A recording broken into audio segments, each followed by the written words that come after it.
Hello, everybody, and happy Thursday. Welcome back to Tachy Talk Thursday. This is our 8th episode, and it is the 5th and final episode of our admission series. Finally, we are almost done talking about admissions. This week, we're going to be talking about the 4 Quebec schools and what the requirements are, what the special pathways are. But before we jump into all of that, I'm Haley, and these are my pals. Hello, everyone. I'm Advait Desai. I don't know why I said it like I'm James Bond, but there we go. Bond does it the other way around. I'm Desai. Advait Desai. There we go. And I'm Kylie, just like and Peggy and Kylie. Sorry, I've been watching a lot of Hamilton TikToks. And what did you guys get up to this week, Advait? This week, it was cool the first time I said it. Now it's kind of like redundant, right? I'm just relaxing at home. It's summer break. The weather is pretty nice. Just go outside, play some tennis, go cycling. Started playing some beach volleyball too with some people that I know, and still maintaining proper quarantine protocol. Don't worry about that. But social distancing, of course, wearing a mask when feasible, whenever possible. But yeah, just kind of relaxing. I'm excited for this week because we're all in Windsor except for Kylie, and we're about to move to stage 3, so that'll be fun. We'll see. It's gonna be a party. GTA's in stage 3, so yeah, which is crazy. Like we're still not in stage 3. We're getting there. We're the last ones. But yeah, that was my week. Very nice. Thank you.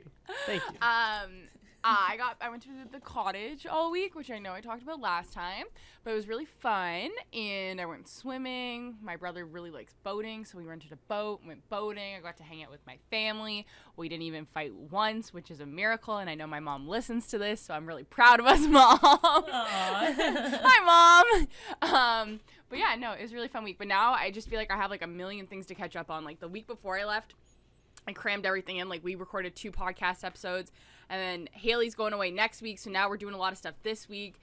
And then school is starting in 3 weeks, and I can't believe it, so I'm just trying to chill.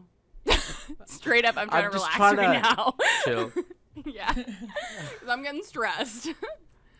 You were like building that up. You're like, oh, I'm just trying to, just chill. just relax. Just bring it down, yeah. Work out a little bit. I don't really want to go to the gym right now. I would rather work out at home. I mean, it's all like personal preference, but like I don't like working out in masks, so that's what I'm doing. That's fair. Wellness. How about you, Haley? What'd you get up to? I am feeling much the same about everything ramping up. So yesterday I didn't have any Zoom calls, but Tuesday, Wednesday, Thursday, Friday, so for the rest of the week. We're recording on a Tuesday, just to give context. I have 2 Zoom calls every day for the rest of the week. About orientation week, about going back to school, about different projects, about research with Kylie. I don't know how I'm going to do my actual work, but so feeling a little overwhelmed.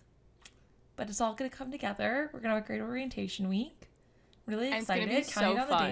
It's going to be really fun. It's going to be so fun. It's going to be so fun. And I'm looking forward to seeing everybody. I feel so alone out here in the county. So, yeah, nothing too exciting. Just, getting down to that grind. Yeah, the county is pretty scary. Like, I think she sent a snap yesterday, and that was straight out of a horror movie. It was just an empty road. She's walking her dog. It was not empty. It was me and my elderly diabetic dog trucking along.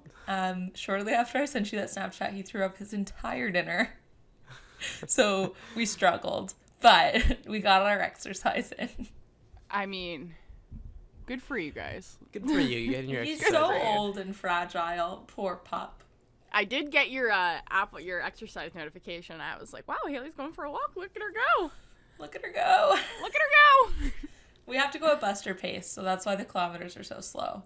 He's just got short little legs, and his toes face each other, so it's hard. Yikes. All right, should we jump into it? Yes, let's jump into it. We're always but jumping first, into it. Smash Kylie, the do like you have button. something that you want to tell us? Oh, I do. So this week we're talking about the Quebec medical schools. And right now, I'm just going to let you know, personally, I don't speak French. Haley has a little bit of French in her background from those IB days. And Advait, I'm just going to say you don't speak French. I don't think you do. No, I speak. I know how to say some random food items in French. That's I don't not think speaking that's French. not speaking French. It's like ananas. Like I know if I went on an airplane, and then the flight attendant asked me like, "Oh, what would you like to drink?" I can say like "jus d'orange." I'm good like that. Yeah, but would could you survive. understand if she asked you what you wanted to drink in French? I Would you mean, know what she's she was walking around with a asking you? cart with all the And she juices, says, like, so like I kind of what is figured out it? what she's asking me. Boisson is a drink in French? No, juice. Boisson's drink, right? Yeah. Yeah. Were you just gonna repeat juice d'orange? No, that's the only drink. Is juice d'orange. It's like, how are you? Juice d'orange. Comment ça va? Juice d'orange. That being said, I don't speak very good French. I wish I could speak French, but all the schools we're talking about today, most of them, with the exception of McGill, require a proficiency in French, which means that their websites are also in French. Which means when we were doing our research, we had to use Google Translate. So some of this information literally might have been lost in translation. So we just want to give you a heads up. With that, a lot of what we're talking about, we highly, highly, highly suggest you go to the website because the pathways in Quebec are very detailed and they have a lot of nuances to them. So definitely go look at those websites if you're applying to a Quebec school. And the residency requirements as well for Quebec, they're not like cut and dry. I don't know. I looked at Laval. I'm sure you guys can speak to the schools that you looked at as well. So again, as per all the other schools in Ontario and in Canada, we're not associated with admissions at any of these schools. What we say does not guarantee an acceptance, doesn't guarantee an interview. We're purely just trying to compile all the information for you so you can have it in this 1 hour bite-sized podcast. And then if you have any questions, feel free to message us. We would love to help you if you're a little bit confused about things, because we've all been there. So again, please, we're just trying to help. We don't guarantee anything, and we're not involved with admissions. I was actually telling the two of them something before we started today's episode, and it was kind of like all the schools, with exception to McGill in Quebec, require French proficiency. So, I mean, like, if you have to use Google Translate on their website, maybe, like, You're probably not. you might not be right? French proficient. Yeah, so I think that's their first test. Maybe that's why their website's all in French, just to make sure, like, you're proficient, trying to weed out the people that might be, questionable a bit. You know, That's my take.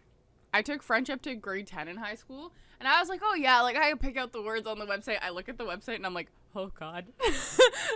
Smash the translate button. Smash.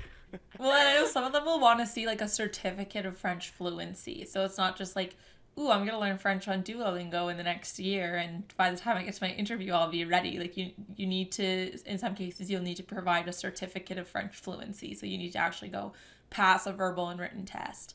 So yeah, you need to speak French. But not That's for what it McGill. boils down McGill to. has an But not English for McGill. pathway. Tell And us maybe about we'll McGill. start there. So McGill, I'm going to start by talking about the requirements. Oh, before we jump into McGill, we just want to clear up, if you're not from Quebec, you might not know what a CEGEP is. So a CEGEP is just like it depends on the program, but on average 2 years you do after high school, but in many cases before university. So it's technical training. So it's kind of like college would be in Ontario, but not exactly the same. I wouldn't compare the two. But so most Quebec med schools, I think all of them actually, have pathways for CEGEP students. So that's something you'll hear us mention a lot. You might want to look a little bit more into it, but if you're from Quebec, you probably know what it is. And if you're not from Quebec, you probably don't need to know what it is because you would just be applying as a university applicant. So just so you're not confused when you hear about that pathway, that's what that is. But for every person applying to McGill, you need to write the Casper. You need a CV and a list of verifiers, so basically your ABS. There's a template online for that on their website. You need an academic history workbook, which outlines your entire course history and any AP, IP, or CEGEP grades that you have. and the template is online for that as well. And then the MCAT is only required if the basis of admission degree, so the degree that you're applying with, was taken outside of Canada. So if you got your degree within Canada, the MCAT is not a requirement, but it is an option to submit those grades. There are prereqs for McGill, so you need 2 biologies, 2 chemistries, 2 physics, and 1 organic chemistry. And then if you're coming from a CEGEP, you need biochem, math, and physics. So those are the requirements that every applicant to McGill needs. And now we're going to break it down a little bit more by pathway, or like where you're applying from. So if you're coming from a CEGEP, if you're a resident of Quebec, there are 165 seats. If you're coming from a CEGEP, you need a CRC score of 37.03. I believe that's like the grading system, kind of, is what I got. It's I think it's GPA too. Yeah. Like, all the schools do it. It's interesting. Mm-hmm. Yes. So, and what happens if you get accepted from a CEGEP, you go into a Med P year. So that's a preparatory year that you do at McGill before you go into 4 years of medicine. But once you are accepted to that Med P program, you've been accepted to medical school. So there's not a second application that you have to fill out. You just do that Med P year. Also, if you're coming from CEGEP, you're not eligible for the MD PhD program at McGill. That's just, I'll talk more about that under special pathways, but that's just something to note. If you're coming from the university level, they're saying there's a minimum 3.5 GPA and then a 508 overall on the MCAT, if you're including that as part of your application, is considered competitive. So the 3.5 is a minimum and the 508 on the MCAT is competitive. What that means is a 3.5 GPA is likely not competitive at McGill. That's 3.5 out of 4.0 GPA, and that is your entire degree GPA. So it's not yearly, it's all 4 years. And they didn't mention anything about exceptions, so I'm just going to go ahead and assume they take all 4 years to calculate your GPA, and 3.5 is the very minimum cutoff. A couple of important dates. If you're applying out of university as a resident of Quebec, the application opens September 1st and it's due November 1st. But if you're applying out of a CEGEP, the dates are a little bit different. So it is a March 1st application deadline if you're applying out of CEGEP. So a different timeline, and you'll want to look into that if you're a Quebec resident who's going through that pathway. Okay, so there are 11 seats for people out of province at McGill, so anywhere that's not Quebec. They're saying that a 3.8 GPA is minimum, and then a 508 on the MCAT, if you choose to include that, is considered competitive. And the application deadline for you is also November 1st. They also saved 2 seats for international students and 6 seats for Indigenous students, which we'll also get into in just a moment. But they didn't say any other requirements or anything for those people. So that's probably something that you'd want to get more. If you're an international student, you would probably want to get in contact with McGill and ask what they need from you, because it wasn't entirely clear. And those are all of the admissions requirements. So now I'm going to jump into special pathways, because there are a few for McGill. So a few pathways if you are a Quebec resident. There's the university pathway, the CEGEP pathway, and then there's also a rural and small populations pathways. So they saved 2 to 5 seats for this, and basically the requirement is that you attended high school in a rural community of Quebec. So if you go to the McGill website, there is a map that tells you what communities count, but they said as a general guideline, if your community had less than 1,000 people, that counts for the rural and small population pathway. And the advantage of applying through this pathway is that you're assessed only against other people in this pathway. So it's a smaller applicant pool, and you're just assessed against each other instead of being assessed against everybody else who's applying. And to apply in this pathway, you just have to indicate that you would like to do so in your academic workbook that you submit, that they have the template for on the website.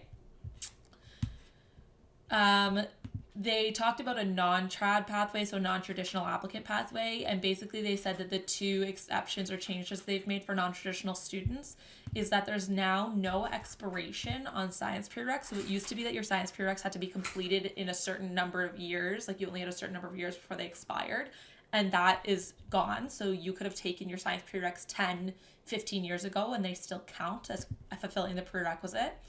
And then there is some flexibility for part-time studies. So as long as you finish your undergraduate degree within 5 years, if you have some part-time in there, that's okay. Before, you had to be full-time the entire way through your degree. So those are the changes that they've made for non-traditional students. They apply to everybody, but they did specify that they made those changes specifically for people who were coming from a less traditional pathway.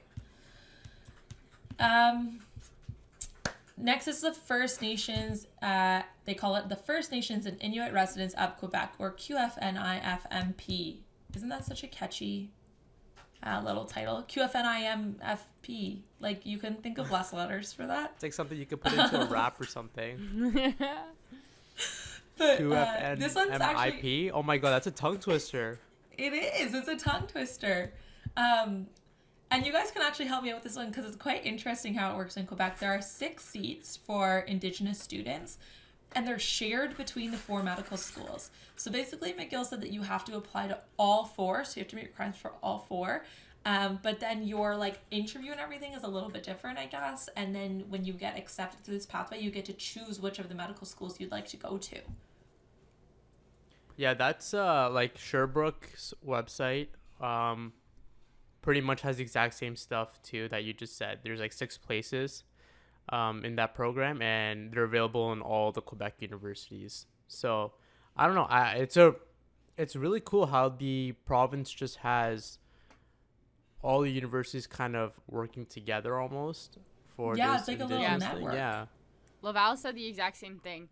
I find it interesting, though, that it's not like a uniform application. Like, you have to still send a separate application to each school. To each school. I don't know if you guys saw this too, but it's only for, they specify, I know, they specify First Nations and Inuit residents of Quebec only. So you have to be from Quebec, or if you're an Inuit resident of Nunavut, you count under this pathway.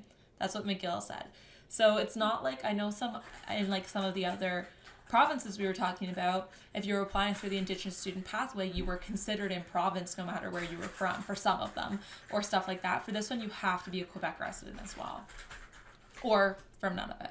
Yeah, it's so like I'm not sure about the Nunavut one, but for sure, like for Sherbrooke's University, it is a Quebec resident that you have to be. And I think that the reason it's kind of like that, in my opinion, this is my take by the way, is just because like Quebec has, it's a little bit special in the way that it's very it's completely like French heavy, and I like the reason the med schools are so separate from the other provinces is because they're trying to keep their medical trainees residing in Quebec, right? And I think that has like a big factor to play as well, because you need these people from these Indigenous communities going back to their community to help serve them in Quebec. So Right. That's my kind of take on why it's like that. That being said, the Quebec resident, like, I think it's the same for all the schools, but like specifically what I was looking at, it's not as cut and dry as like, oh, you are a Quebec resident if you live in Quebec.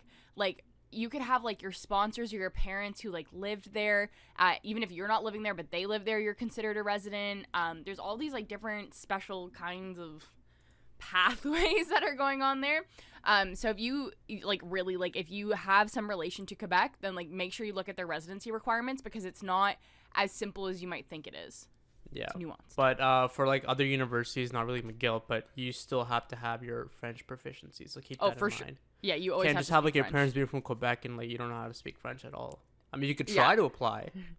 Is it gonna go I well? don't know how well can't it would really go say. for you. I mean, they definitely, and like they weed you out too. Like, you have to do your Casper in French. So That and you is have to true. do your MMI in French. So they're gonna at McGill, find- you can choose, but at all the other schools, it's all in French. It's called an MEM. Don't ask me what it stands for. It's MMI, but in Yeah, French. they say multiple in the interview, M- and then they write MEM. But like, I mean, I am sure, if you just answer every question with Juste Orange, you'll pass. You'll probably pass. With like, flying you didn't hear colors. it from us, but It'll be Okay, a so one Casper more- question. It just type in Juste Orange. one more pathway I want to talk about at McGill, and then I'll hand it off. But the MD PhD program. So MD PhD, super quick. You just have to meet all of the requirements that I spoke about above, so GPA, everything like that. But you also need to have 2 reference letters from supervisors for research activities, and they have to talk about your research ability and potential, your self-reliance and independence, your motivation, ability to plan and conduct research, ability to work as a member of a team, and originality.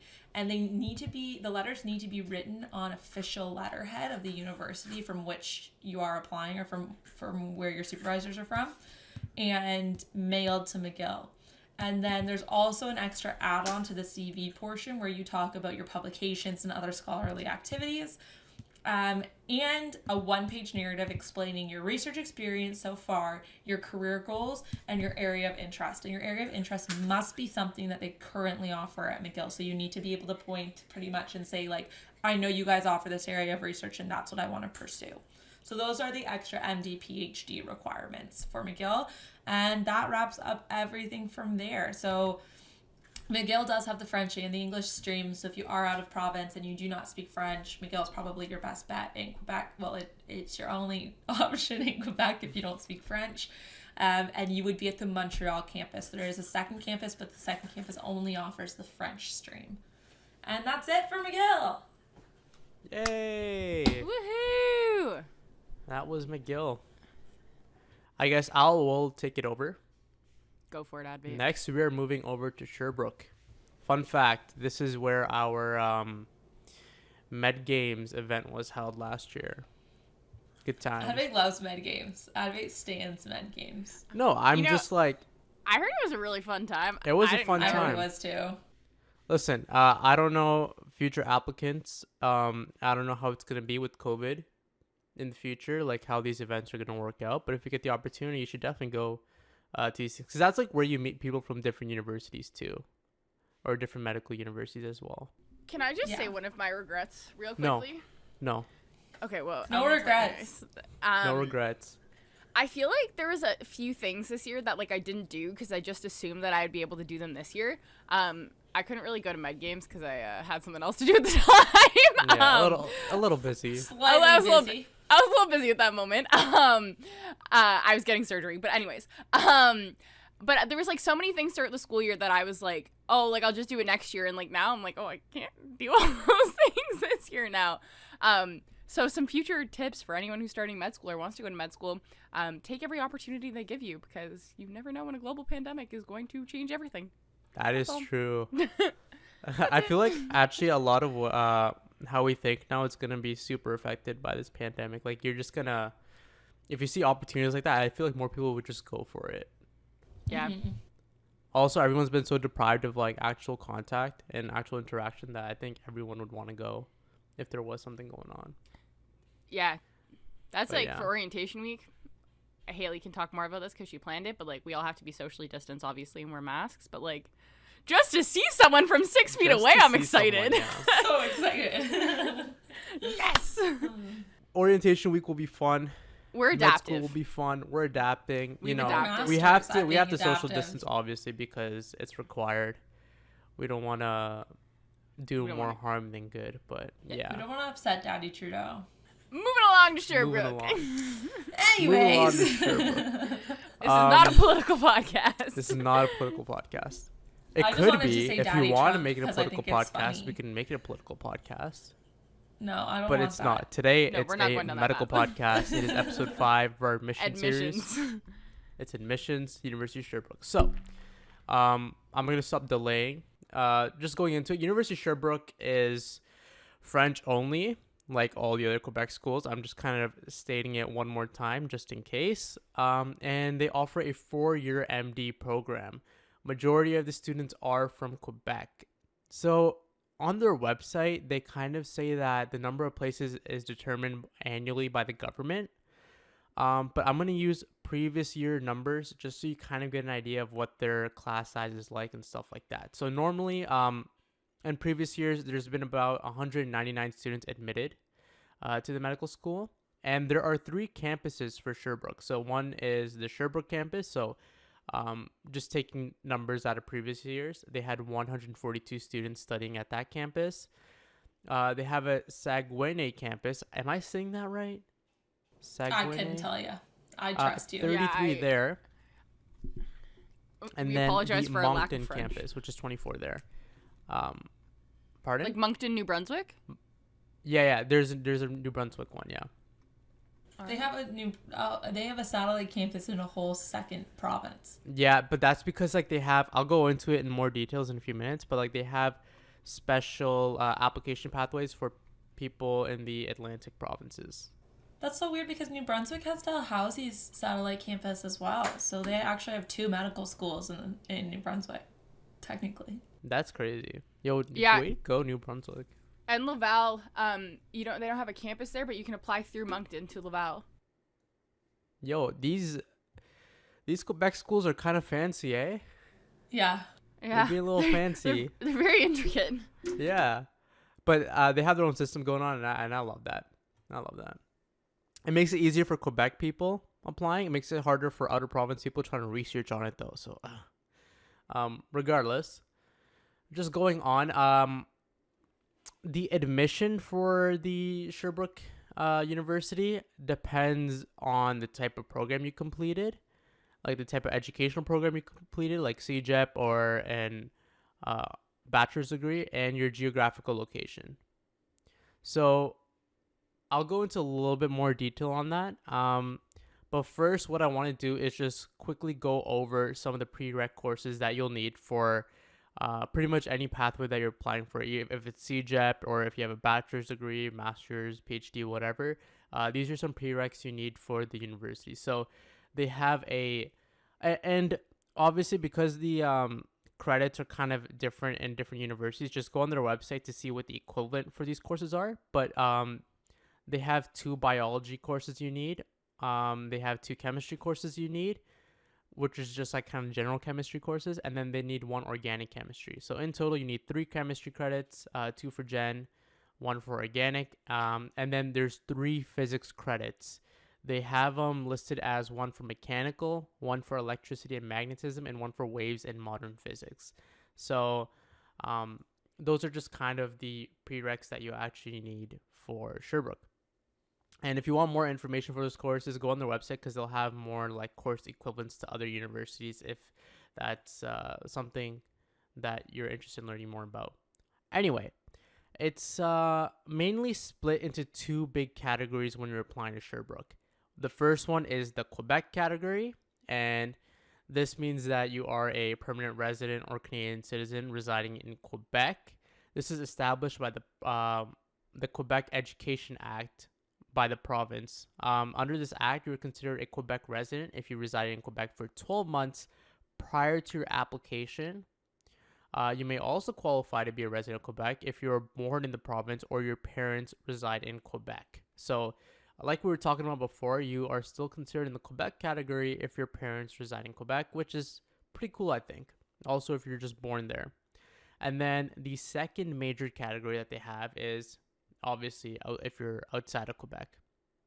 And I'll quickly glance over this as well, but they essentially admit 31 students from PEI, Nova Scotia, and New Brunswick. So if you're out of Quebec and you're from the Atlantic provinces, you still have a pretty good shot of applying to Sherbrooke, but you still have to be French speaking. Keep that in mind. Applicants who did not complete high school, CEGEP, or University in Quebec or another French-speaking country must provide proof of French language proficiency. So this is something that is going to be similar in a lot of Quebec universities as well, that you're going to have to provide proof of French language proficiency. And like we said before, you have to do your Casper in French. This school also requires Casper, and you have to do your MMI in French if you get that. So just expect it if you're applying here. And then they have on their website that one example of a French proficiency language test is the TFI French language proficiency exam. So I just kind of want to throw that in there so you have a little bit of an idea of what French proficiency might mean in terms of completing an exam. We're going to move back to the Quebec category for a quick second, and I'm going to break down the Quebec category into subcategories. And someone just rang my doorbell. I don't know if you heard that, but we will continue with the podcast regardless. Did you get an Amazon package? I probably did get an Amazon package. I think that's what it was. I have a package coming today too. It's just We're an twins. aux cord though. I think it's just an aux cord for my speakers. I ordered I'm something getting off of command Amazon hooks. for a week. It's a secret though. Well, that sucks. You ordered something for O week. Is it for us or is it for you? It's for everybody that's attending O week. Does So it, you're does, giving everybody does the something. does the item start with a T? Yes. I know what it is.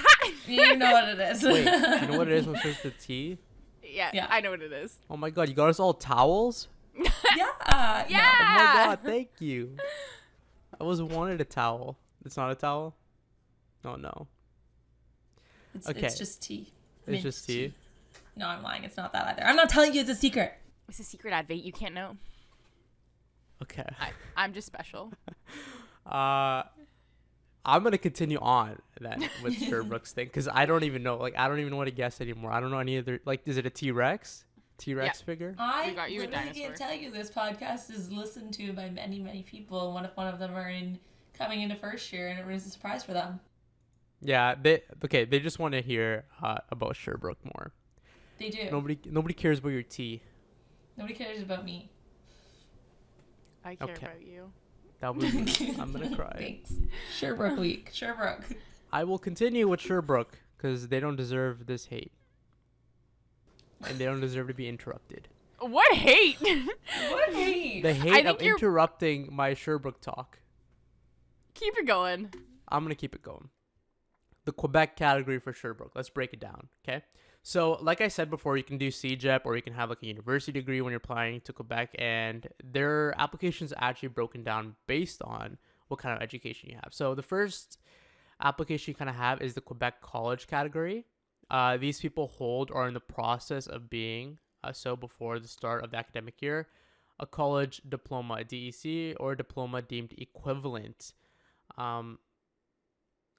The faculty actually puts more emphasis and will give you a higher score if you have completed the majority of your studies outside large urban areas. So, once again, just like most medical schools in pretty much all of Canada, if you're rural, there is a slight advantage for you because they're looking for people to give back to rural communities. Then they have a Quebec university category. So these people hold a college diploma, a DEC or equivalent diploma, and have obtained by the deadline set for submitting the application a minimum of 60 university credits, counting for the same program. So this is kind of like you haven't really completed your university program yet, but you have a college diploma and you're completing your university degree. You can also apply without a DEC, which is the college diploma or equivalent degree, but now you need to have 90 credits for your university program by the deadline set for the application.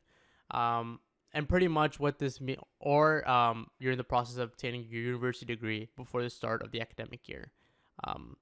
So once again, you don't need to have your college diploma if you just have more of your bachelor university credits, if that kind of makes sense. And once again, for these people, you have more of a benefit if you are from a rural area. Now, this is kind of interesting, but there's a third category for people who already have a university degree. So this could be a master's, bachelor, PhD at the deadline before filing the application. And the deadline for filing the application is November 1st if you have any university credits taken. And then I believe it is March 1st if you're just CEGEP with no university credits at all. But for this program, you need to have a university degree before the application deadline, which is 1st November. And this is for people who have followed a different path and who have stood out in excellence in their personal and professional development. That's how the website kind of puts it. They're looking for people who have exceptional achievements in their leadership, and they have their capacity for innovation, openness for social commitment, things like that. So the Faculty of Medicine actually looks at 3 different characteristics when you're applying for this program. The first one is the labor market. This is aimed at candidates with a bachelor's degree and experience and achievements in the social and health sector. Okay. They have another section for humanities and social sciences. This is intended for candidates holding a bachelor's degree in humanities and social sciences who have a great potential and high interest in the health sector. But I think it's important to note that if you have the humanities and social sciences degree, like this kind of thing states, you have to take a few more prereqs. So you have to take 2 additional biology courses and 1 additional chemistry. But the biology courses are kind of specific, like it's evolution, biology, multicellular biology, and then the chemistry course is just Gen Chem. But if you do have that humanities and social science degree, that's something extra you have to take. And finally, the last little thing they're looking for in this special university category is research doctorates. So this is intended for candidates from the science or health sectors holding a doctorate or in the process of obtaining it, which is, I mean, that's pretty crazy. It's just a pretty high classification you need for that. Just to give you an idea, for that special university program I was talking about, the ones that already have the degree and fill the labor market or humanities, social science, or research doctorate, there are 4 positions for that every year in their class. So yeah, just something to keep in mind. There are 3 more categories for people in Quebec, but I'm going to quickly skim over them because I think that if you just, it doesn't apply to that many people. And if you're interested in it, I think you should just go on their website and kind of look into it a little bit more. But there is a category of medical graduates outside of Canada and the United States applying for University of Sherbrooke. And if you're interested in this, you should probably email admissions and get more information on that. So this means that you already have a medical degree from an international institution or a different country, and you're kind of coming back or coming to Sherbrooke to get your medical degree in Canada. So obviously this doesn't apply to everyone. It's a very rare circumstance, but Sherbrooke does offer that, which I think is pretty cool. The next thing is the First Nations and Inuits of Quebec. We already kind of talked about this with McGill, but it's the same kind of thing where they have 6 places shared between all the universities in Quebec. And yeah, you have to apply separately to them, but it's still a great kind of program that they have. And then finally, they have the Military Medical Studies program. They have 4 spots available for that. And if you're interested in that a little bit more, I recommend going on their website. Now, like I was mentioning before, I'm going to quickly glance over this as well. But you can apply as a resident outside of Quebec. You still need the same prereqs that I talked about. You still need to write your Casper, do everything like that. It's just that this gives a chance for people living in the Atlantic provinces a chance to come to Sherbrooke. Now, I'm going to be honest. If you're from any of the provinces west of Quebec, there's a very low chance you're going to get in because usually it's just 1 spot given to a person every year. Just 1 spot from the western provinces. So it's unlikely, but there's still 1 spot and that could be you. So honestly, if you're French proficient and you feel comfortable applying to Quebec, I would go for it. It doesn't hurt, right? But just know that there are special categories for New Brunswick residents, Nova Scotia residents, and the New Brunswick residents is also split into 2 categories. The DSS category, which is anyone that has a diploma in health sciences or a diploma deemed equivalent, and then university category, which is people that have 90 credits in a university. They have a Nova Scotia category.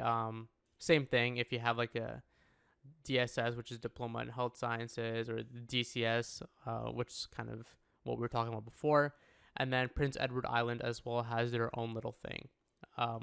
So yeah, if you're from any of the Atlantic provinces, I would recommend going on their website and just looking at their requirements a little bit more.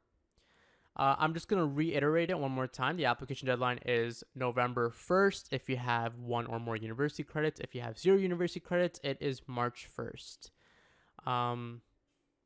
And that's about it. In terms of Casper, you have to write that in French. And the deadline for writing Casper, if your application deadline is November 1st, if you have any university credits, the deadline is November 5th. And then if your deadline for the application is March 1st, the deadline to write Casper is March 4th.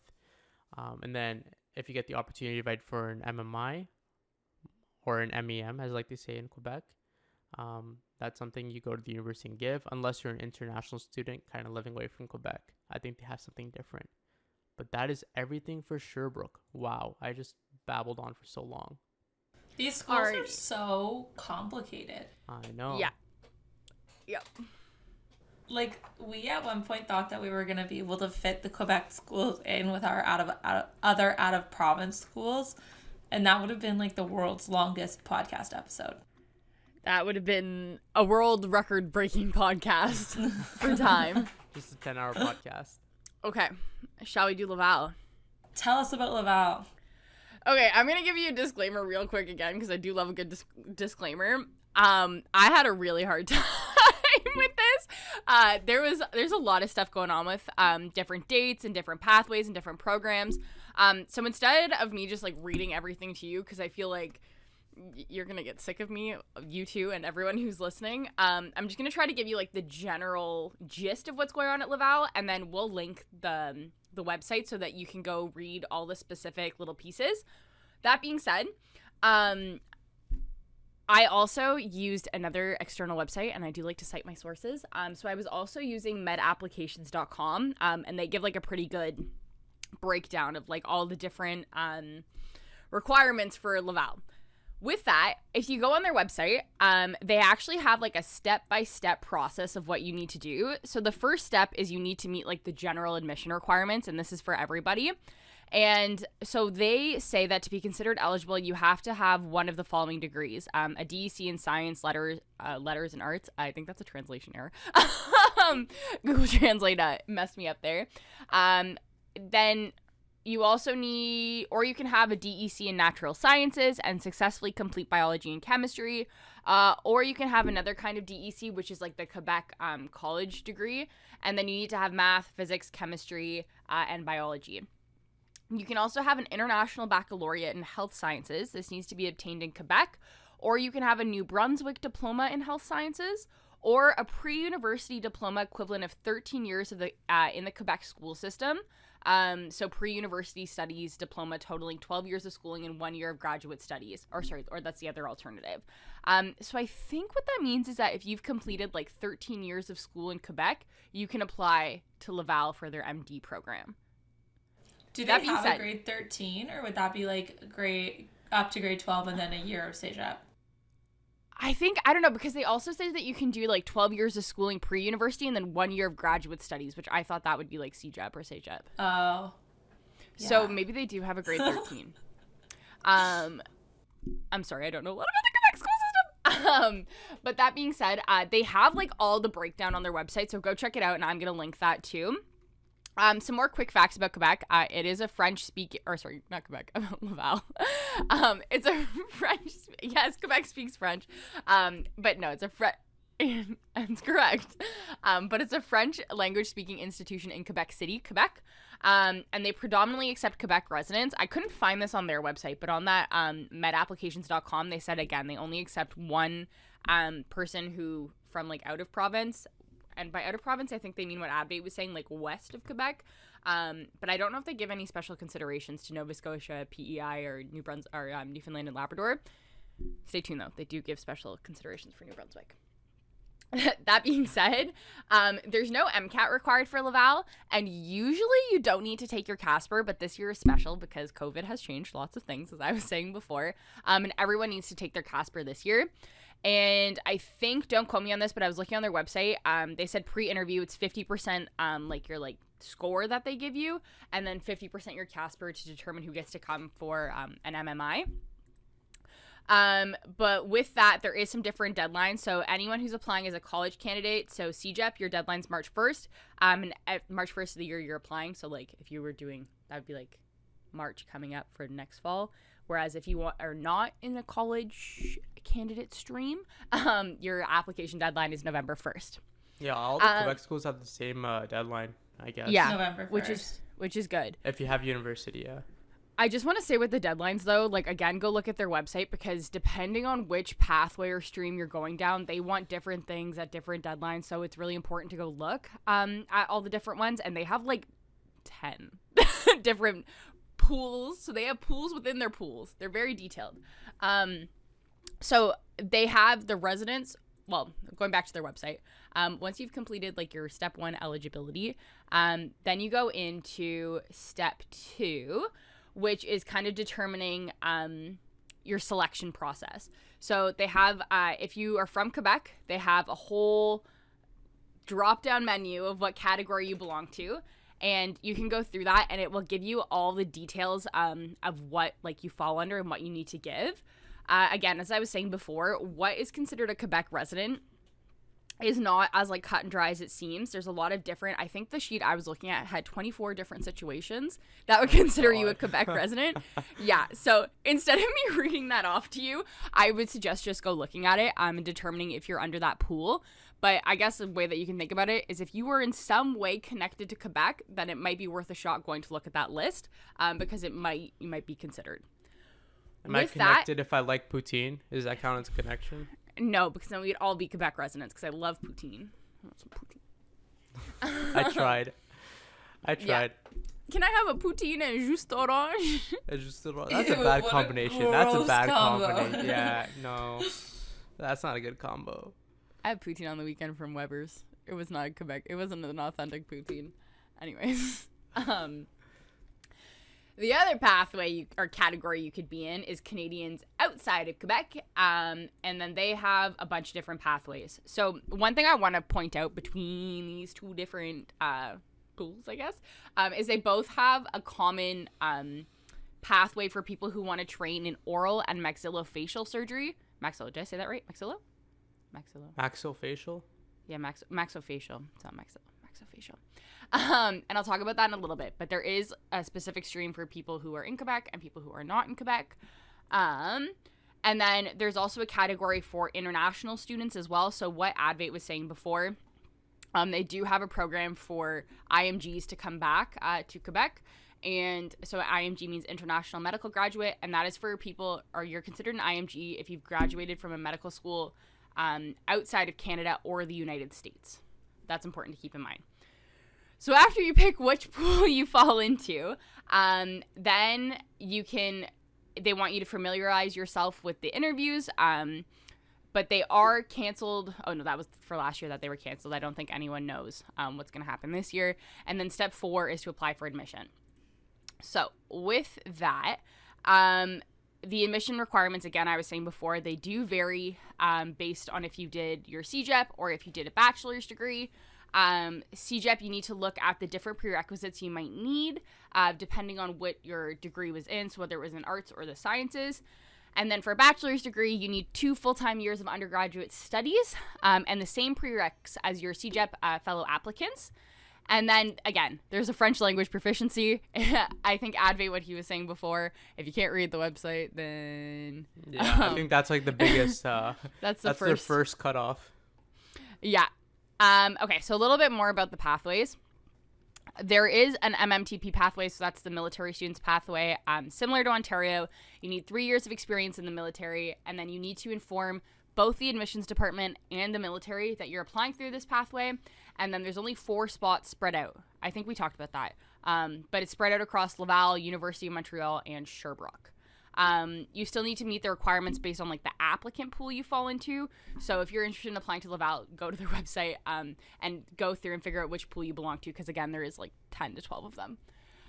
There's also, what I was saying before, people who want to do oral and maxillofacial surgery, you apply through the dental school for that, but it's three programs integrated into one. So you're going to get a graduate degree, a master's in dental science, as well as an MD. So if you like facial surgery and you really like school, that's a good thing to consider. And then there's also the Quebec-New Brunswick agreement. So there's 3 places reserved for New Brunswick residents, and this is all coordinated by the University of Moncton. So I believe you have to go to their website and apply through them, and then the positions are reserved at Laval for you. So Indigenous applicants, we have talked about that already. There's 6 spots for Indigenous applicants who are residents of Quebec, and you need to still meet your minimum college CRC or university CRU score of 28. Something special about Laval, on their website, they were saying that you need to self-declare on your application, as well as you need to communicate with Kathleen Jourdain. I hope I pronounced that right. I'm sorry. But you need to contact her to confirm a method of validating your status. Again, go look at the website for this. They have a lot of things that they would like you to do. And they also require an autobiographical essay. So they don't have a date up for this year's application cycle, but last year they wanted it by the end of April 2020. So that probably won't change too much. That gives you an idea. And they also said on their website that applicants accepted to this pathway will be provided with mentoring and tutoring throughout the program by fellow Indigenous students. And just like another point, not related to Indigenous students, but they do have like a section on their website that lets you like connect to a student and talk to them. So if you have any questions, you want to speak to a student, they do connect you through their website. So I think that's really cool. They do have MD, MSc programs and MD, PhD programs available. I was looking at it. I was a little bit confused about the whole application process. But you can go, they have like ways to check out the master's programs on their website. And their progression, it says that it's a joint training, and it looks like you do your master's degree before you do your MD as part of a pre-internship. And then they have a whole list of requirements. So make sure you check that out to see if you're eligible. And then there's also, you can do the simultaneous MD, PhD as well. Again, for this one, I'm not exactly sure how. It looks like they extend your training by 2 years to finish your research, and it's added to your undergraduate medical training. But I'm not sure if it's like the master's where it's done before your MD, or if they do it after, or like some of the schools they integrate it so you do your pre-clerkship, then you move to your PhD. So I'll make sure we put all these links up. But if you have any questions, Laval is great. They have like contact information for every single thing. They give you their email. So if you have questions, definitely reach out to them. Of course, coming from Laval, the people who work in admissions there will definitely be the experts in this. And then, so one other thing that I just wanted to point out before we switch is that there is certain application profiles where you have to self-identify, or you have to identify yourself that you're applying through that pathway. And that includes Quebec University candidates with the research doctorate, or if you're in the process of obtaining it, any Quebec University candidates on the labor market. So there is a special process for people coming from the labor market. Quebec applicants, medical graduates outside of Canada and the United States, so the IMGs as I was talking about. Anyone who's applying to the Military Medical Studies Program, or MMTP applicants. And then finally, Indigenous applicants need to reach out to Kathleen Jourdain and speak with her. So that was a lot of information. Again, I know that it probably wasn't the clearest, but definitely go to their website and check it out if you want to apply to Laval. In conclusion, just go on their website if you're interested in Laval. Yeah, or if you're interested in any Quebec school or any school, just go on their website. Okay, one thing that I do want to point out, this doesn't really relate to their pathway, but like if you're a Quebec resident, this one website I was looking at, like bedapplications.com, it says their tuition for residents is only $3,000. Yeah, no, Quebec students have some cheap tuition in province. Even for out of province applicants, it's only $12,000. I know, that's like half of our tuition. Yeah. I should have learned French properly. Yeah. Man, honestly. One other thing I also wanted to talk about is that their like actual like breakdown of their program is pretty interesting, because like you pick your courses you take. Like for us, they just tell us what we do during the day. Yeah. They're like, here's your schedule, you gotta do it. You're taking everything. Whereas like they get to pick certain courses that fulfill their credits. It kind of looks like an undergrad setup. That's interesting. Very interesting. That's so interesting. Yeah. So the last school we have to tackle is the University of Montreal.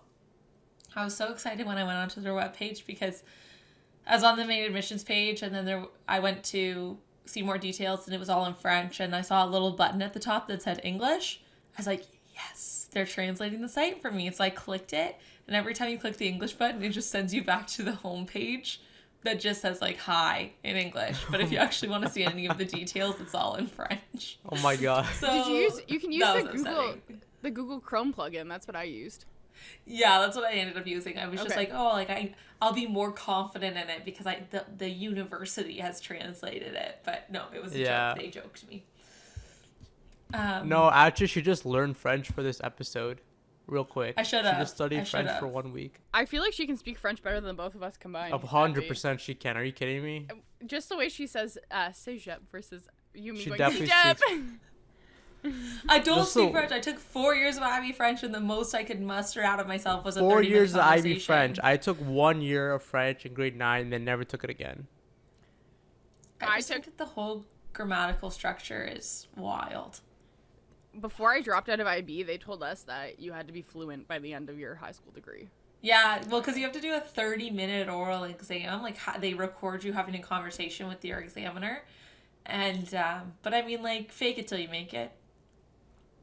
No, you're definitely I proficient. passed. Yeah. Um, Anyways, Montreal. University of Montreal. So, again, like Kylie said, this is going to be like an overview. If you want more details, go to the website and get them. I did the best I could, but I didn't want to start taking down too many details because I didn't want to say something that was incorrect. So, starting with Quebec residents coming out of a university. They talk about a performance score or a CRA and say that it must be above 33,000. My understanding was that this performance score is like a score that is assigned based on your GPA and your CV and stuff like that, but it wasn't entirely clear. But basically, what the purpose of that CRA score is, it's 50% this score, so 50% of your application is based on your GPA and other things that you submit, and then 50% the Casper exam. And then after you interview, if you get to interview, they just look at your interview performance after that. So then your GPA and whatever other scores, that's not taken into account. All they take into account post-interview is how you performed at the MEM or MMI. They also gave a very interesting number. I thought it was interesting, was that they invite 3 candidates per available position to the interview. So you need to be better than 2 people. Yeah. That would stress me out. Me too. Wait, why would that stress you out? I mean, like, I feel like that's already how it is, but like, I mean, that's what it is. If you have like, I don't know, like Schulich, for example, you got like 170 spots. How many people do they interview? Like 450? Around. Yeah, so it's like, yeah. Just when they say it like that, like, I'd rather just be like, I just need to do the best I can be, instead of being like, I have to be better than 2 physical, actual, real life people. You know? Physical people. Physical people. And an interesting thing to note also is that at University of Montreal, applications are actually due the 15th of November, not the 1st of November. So you have a little bit of extra time there compared to the other Montreal schools.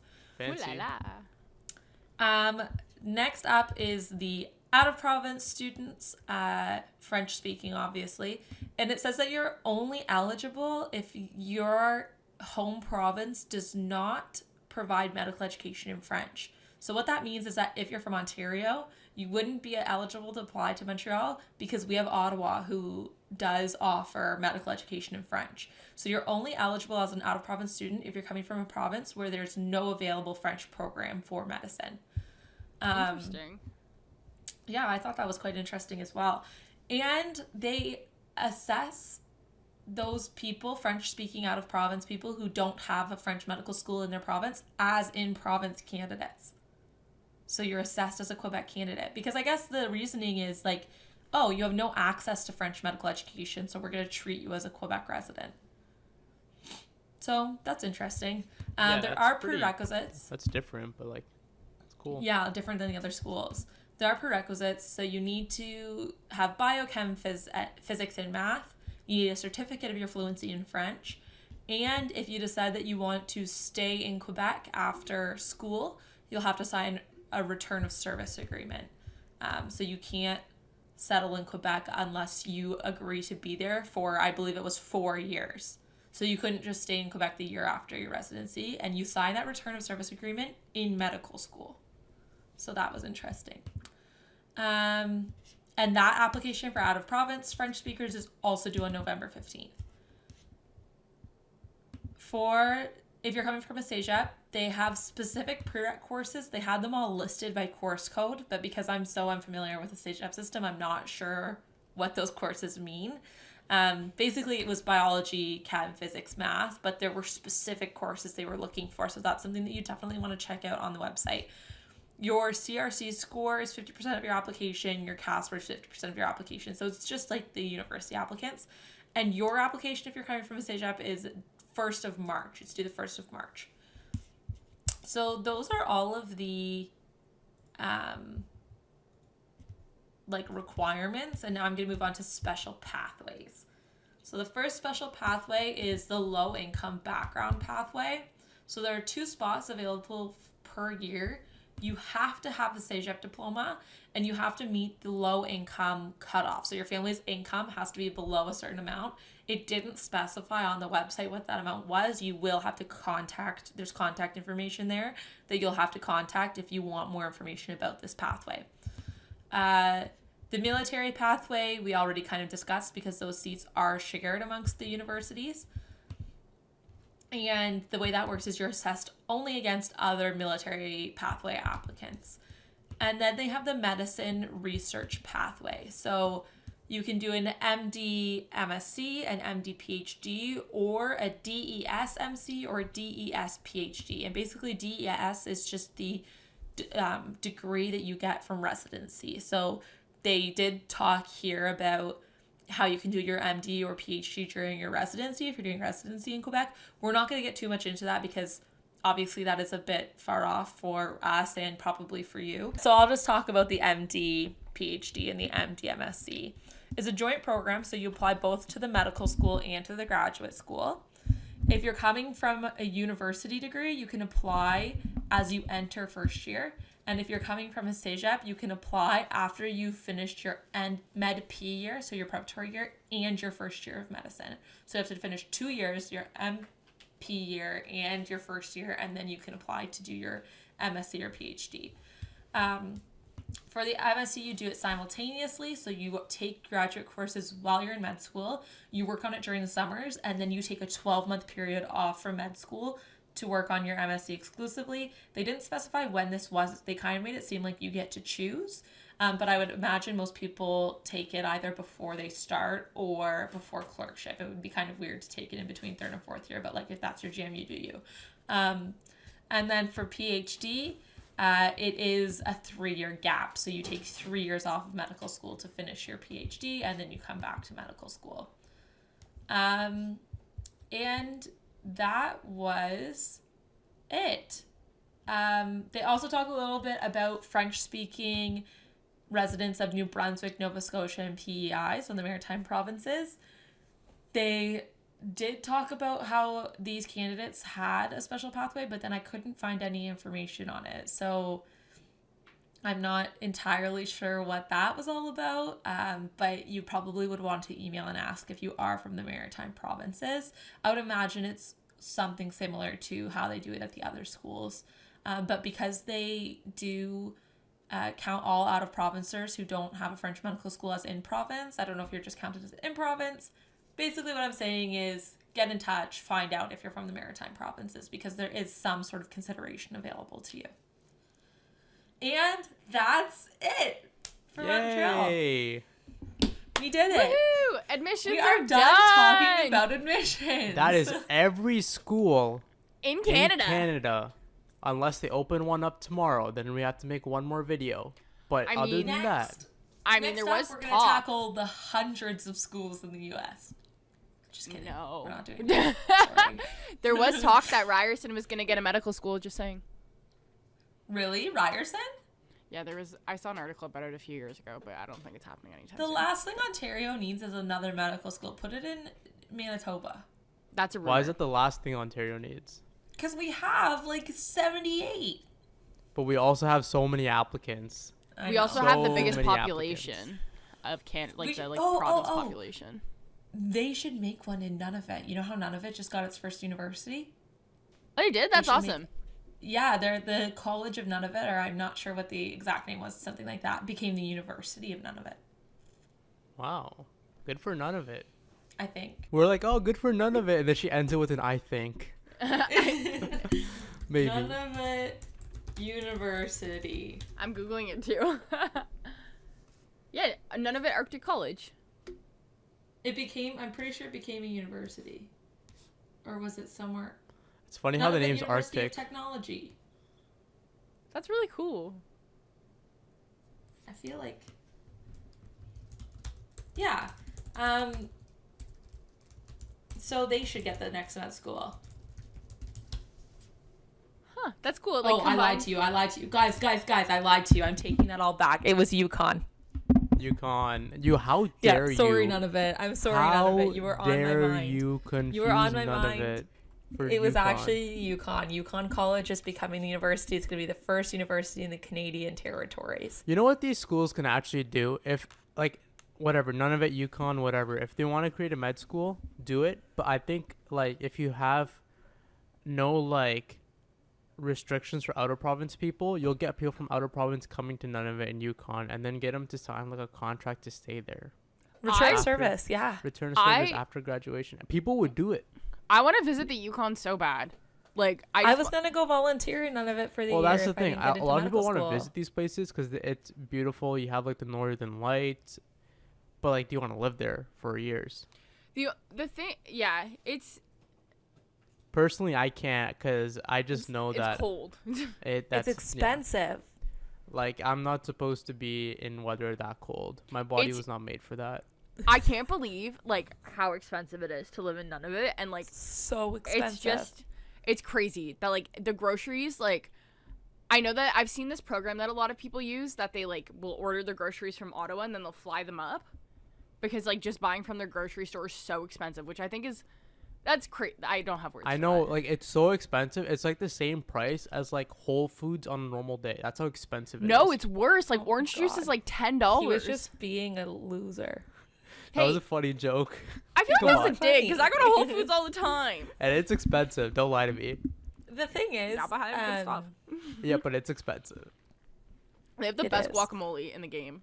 Just saying. They would have to make like a whole separate line of credit. So it'd be like the Canadian medical student line of credit, and then the Canadian medical student going to the territories line of credit, and it'd have to be like $500,000. Straight up though, like none of its med school itself would probably be pretty cheap. It'd probably be like $2,000 a year. True. Living would be expensive though. Yeah. I still think that would be a really cool like experience and place to go to medical Well, school. I definitely want to go like practice up there at some point. You know how people do like contracts where they're over there for a couple of weeks and then they come back? Yeah. Yeah. I've been told several times that like I should definitely do that. Yeah, no, I think that's like an amazing experience, like going up north for a few weeks. I like personally, I just know I can't live there for years, just because I know like my body doesn't handle super hot very well. It doesn't handle super cold very well. Okay, when I moved down to Windsor, everyone was like, "It's the Cancun of Canada. It's so warm." It's just and humid. It is. We're it's Canada's just Mexico. humid. We're Canada's Mexico. Someone told me, they were like, "You don't even need a shovel. You just need a broom to get rid of the snow." That is not true. Okay, I'm gonna tell you a really funny story quickly. One day I was going to the hospital to do an observership in my car. I had gone home for the weekend, but my car was at my apartment, and I didn't realize how much it snowed, and I didn't have a snow brush yet because you only need a broom in Windsor apparently. So I had to go get an oven mitt from upstairs and use my oven mitt, and there was literally this much snow on my car. Anyways, moral of the story is it snows in Windsor, and Katie was there just laughing at me. Anyways. Windsor snow is not as bad as like even London's. London and Toronto snow is much worse than Windsor's. Peterborough. Yeah, Peterborough's. Okay, of course. That's like cottage country, If though. you like Trent, smash that like button. Let us know. That anxious. Okay, All right. sure. Anyways, All right, this episode's next getting week, long. Tell us about our podcast next week, Kaylee. we have a very exciting podcast coming next week, something we've never done before. We're going to be having a collab. So I'm going to keep it a secret, and you can see the reveal on Instagram or Facebook or Twitter. But we are going to be doing a collab with another med school social media creator. And we are going to be talking about coming into med school during COVID and how that's been a little bit different, and just a bunch of stuff. It's going to be a fun little chat. We won't be talking about admissions requirements or special pathways, so nice little switching it up a little bit. And this episode has been all about admissions requirements and special pathways in Quebec. So we hope you've enjoyed it. Our 8th episode. We're having lots of fun. We're gearing up for the school year, and we hope this is a nice little break for you from gearing up from the school year, and we can't wait to see you next week. Thanks for joining us. Thanks for hanging out, and get ready because we're going to be talking not about admissions very soon. So it's going to be And fun. we're almost on episode 10. I know. Almost. We should get Double a cake. digits, here we come. Oh my god, that's Except such a we're great not idea. anywhere close in person, so we'd all have like to get our own cake No, and cut no, it but- separately. Well, I mean, when we're back in Windsor for our socially distanced orientation week. Yeah. Is it? Yeah. Well Yeah, so then, if we stay let's 6 not- feet apart, we okay. can get a cake. We will see what we'll do for episode 10. But till then, We're getting a cake. we'll see you all next week. Thanks for joining us. Bye. Bye.